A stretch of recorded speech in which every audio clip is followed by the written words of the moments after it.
queens, thank you so much for tuning in for another video. If you're new here, welcome. It's always a pleasure to have you here. My name is Maggie and I do all types of skincare, self-care, spiritual care types of videos. So if that's something you think you may be interested in, I would love for you to stick around by hitting that subscribe button so that you never miss another upload. So in today's video, I'm here to give some tips on how to be a great stay-at-home mother or stay-at-home wife. And I thought this was very important because I know during this quarantine time, during this COVID crazy life that we're living right now, we're basically all stay-at-home moms again. We're basically all stay-at-home wives again. And I really don't think this is going away anytime soon. So we might as well get prepared, get settled for these new roles as teacher and doctor and now stay-at-home mother and wives all over again. So let's just jump into these tips now. So my first tip on how to be a great stay-at-home mother or wife, and that is to start your day off with God's word. And I cannot stress this enough. You'll probably hear this in every one of my videos, and that's because it's so important. It's so necessary, right? I know when I do not start my day, or I forget, or I choose to do something else, my mornings or my days are automatically not start off right, first of all, but I can automatically feel the difference, inside. I can honestly feel like I'm not settled or I wasn't centered enough before I started my day. And I cannot tell you how stressful or just how scary that can be for the rest of the household. Not even being funny, y'all. If I don't have my coffee, if I don't have God's word, if I'm not in my beauty room, getting myself together for the day first, we will all suffer. And I'm not even joking. So it's important to start your day off with God's word somehow, just so that we can set the tone for the day and we can carry on that love and that grace and that forgiveness into the household. Okay, so that's my whole point. So number 2, at being a great stay-at-home mother or wife, and that is just to simply get dressed. We're not going anywhere. I understand that, but I've noticed that when I just throw on just a little tunic, a little blouse with some comfortable pants, I throw on a wig, okay, and I'm instantly in a better mood. I'm instantly want to get things done. I instantly want to see what else I have to get done, outside of the home or whatever, right? And if you're like me, you never know who's popping up at your door. You never know who's coming over, and I just like to be a little more prepared and a little more ready. That's another reason I like to tidy up my house a lot too. So number 3, my third tip is to always remember that there's always something that can be done. Don't ever think you should just spend your day not doing anything. I mean, unless you absolutely need it. You absolutely need a day of rest. God tells us to rest. God even gives us a whole day to rest. But I'm telling you, all those other days, there's always something that can be done, okay? We should not be having a Sabbath every day of the week, right? There's something that can be done, whether it's cooking, whether it's cleaning, whether it's laundry, whether it's, putting things together, cleaning out something. There's always something that can be done, and we should not be wasting and, basically pondering on the day, letting the day go by without handling those important things that's going to help us in the end eventually. Okay, moving on to number 4, and this kind of ties into number 3. That is to find cleaning that works for you. And I threw that in there because, ladies, we have to clean. I'm sorry. It's a part of our jobs, part of our household. Nobody's going to do it for us. Yes, the kids should be helping as well, but it's ultimately our job as homemakers and as being just an overall wife and mother. We have to get the cleaning done, right? So number 4 is finding cleaning that works for you. Find a cleaning schedule that's not overwhelming, that's not overbearing, even if you got to take one room at a time, because sometimes I'll have those days where I cannot tackle everything in one day. I definitely have to, sort each day, sort each room, even over a couple days. And better to do that than to not do anything at all. Find a routine. Maybe it's a time of frame or time in the day, that you really want to focus on getting things done the right way, which I totally understand. As long as you're planning for it, go into it with murmuring or complaining and nobody helps me and all of that, because essentially it is our job, and no, we should not be doing it all ourselves. All right, my 5th tip is to manage your time.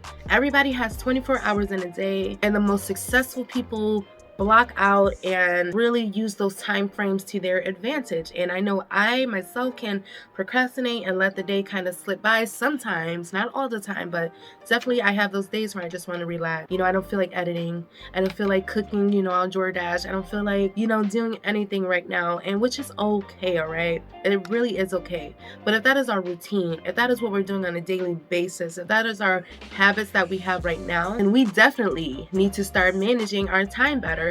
Whether you want to block it out for school, you want to block it out for cleaning, you want to block it out for whatever it is that you want to get done during that day.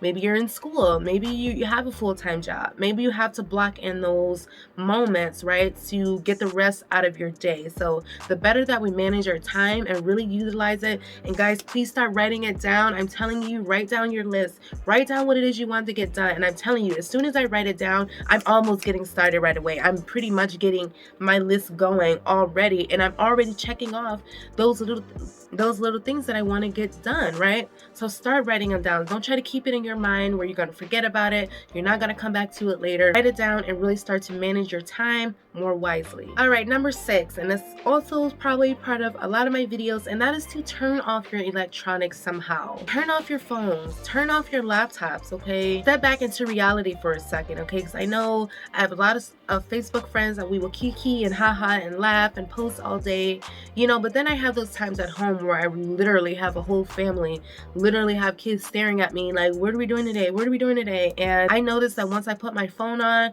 whether I'm just charging it or whatever, that's a moment where, I'm not on social media. I'm not doing anything. And just yesterday, me and the kids, we played a board game. We played Trouble. We had to push the number. We got all our pieces to the home, and that was probably one of the most fun times we've had all week, because the kids have been swamped with virtual all week.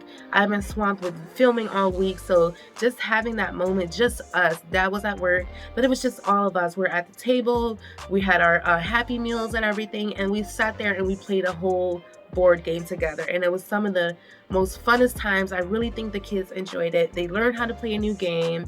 Now they want to challenge me again. And it's just those moments that those kids would share and that the kids would cherish, instead of seeing mom on the phone all day, seeing mom not really doing anything all day. So we have to remember that our kids are watching us, and they're going to mirror what it is that we're doing as well. They're going to start to think that that's okay to scroll and to be on the phone all day and not really put your time and effort into anything else. And we definitely don't want to teach them that. Okay, my next tip on how to be a great stay-at-home mother or wife, and that is to make your home a haven.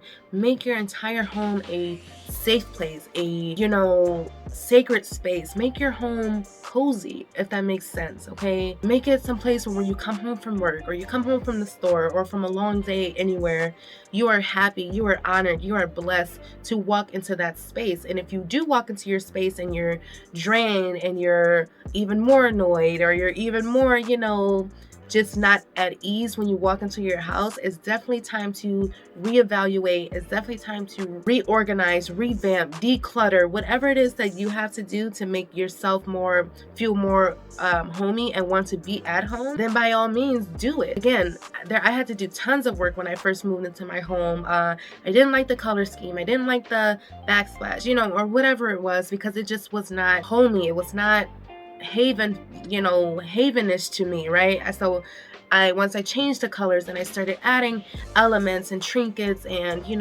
scriptures, and just really making my home cozy. I have blankets and pillows everywhere, and throws, and I have candles, and I have TVs in designated areas, just for fun, self-care, whatever it is. I really hope this is making sense, but whatever gets you in that relaxing mode, in that relaxing mood, those are the things that you need to change right now as far as your home. So start making those changes today. Start really creating a sacred space. And I have a video all on that, all about creating your sacred space, even if it's just for you. If you can't, redecorate or take care of your home your whole home. Getting a sacred space, finding that sacred space for you will do the trick as well, I'm telling you. And my last tip, you guys, my last tip to help us be a greater stay-at-home mother or wife, and that is simply to take care of ourselves. And I mean literally, physically, mentally, spiritually, take care of ourselves, because once again, we set the tone for the house. Who's everybody running after? Who's everybody's looking after? Who's everybody wanting? Mom, right? Who's everybody wanting? The wife, right? So we take care of everybody else every single day, but who's really taking care of us, right? We have to put that self-care back into ourselves, because unfortunately it doesn't come with the territory, you know? Becoming a mother doesn't come with, you know, automatic spa days, right? So we have to make that time for ourselves. We have to put in that priority to figure out what it is we consider self-care to be, what it is that helps us relax and get back to that meditative state, what it is that we enjoy doing that makes us happy, that makes us, that we really enjoy doing. We really need to start doing that and taking care of ourselves by doing that. So again, I'll have another video all about that, on little ways, little DIYs, little self-care things that we can do just to boost our energy, just to boost our mood, just to raise our vibrations a little bit. And I think sometimes we all just need a little bit of pick-me-up to take us through the rest of the day. So self-care is definitely important, guys. But that is all I have for this video. I really hope this was helpful. I really hope this put things into perspective, and how we are the wives, we are the mothers, we are the nourishers, okay? And these little tips are just going to help our days go a little bit more smoothly, a little bit more fairly for us, if we really take the time out to these tools and these tips into use, okay? And not just letting it go in one ear and out the other. Start writing your things down, start planning out your days, start your days with God's word, start getting dressed, and tell me you will see a big difference just in your overall self and appearance. So that's all I'm trying to aim at, guys. We are sacred queens and we need to really start acting like it. So I really hope this video was helpful, and I'll see you in another one. Bye.